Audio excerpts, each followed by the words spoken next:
प्रारब्ध मानव को आर्थिक लाभ हानि या मान सम्मान की प्राप्ति अप्राप्ति प्रारब्ध से ही होती है।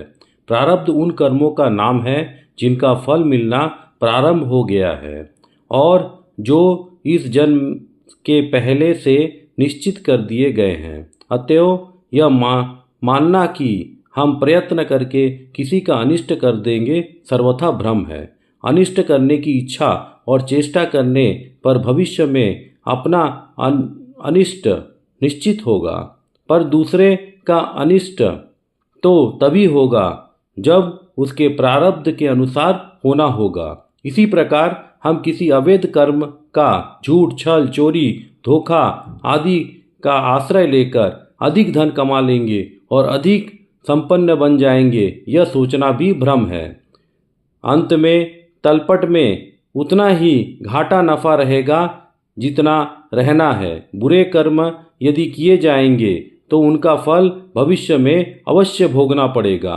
इसीलिए ना तो किसी का कभी बुरा करने के लिए सोचना चाहिए और ना स्वयं ही किसी बुरे कर्म का आश्रय लेना चाहिए। एक बात और है, दूसरे के द्वारा अपना कहीं बुरा होता दिखाई पड़े तो यह समझना चाहिए कि यह वास्तव में हमारे ही पूर्व के किए हुए बुरे कर्म का फल है।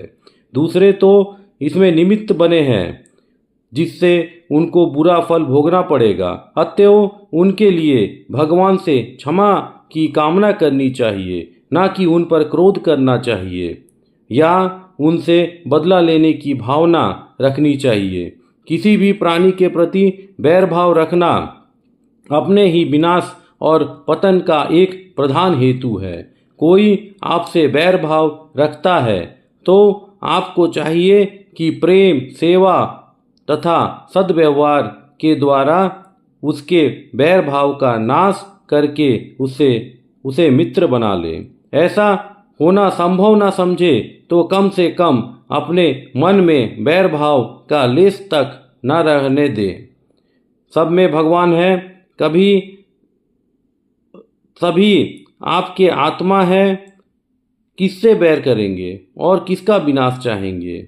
जो मनुष्य किसी के प्रति बैर भाव रखकर मृत्यु को प्राप्त होता है उसकी भयानक दुर्गति होती है।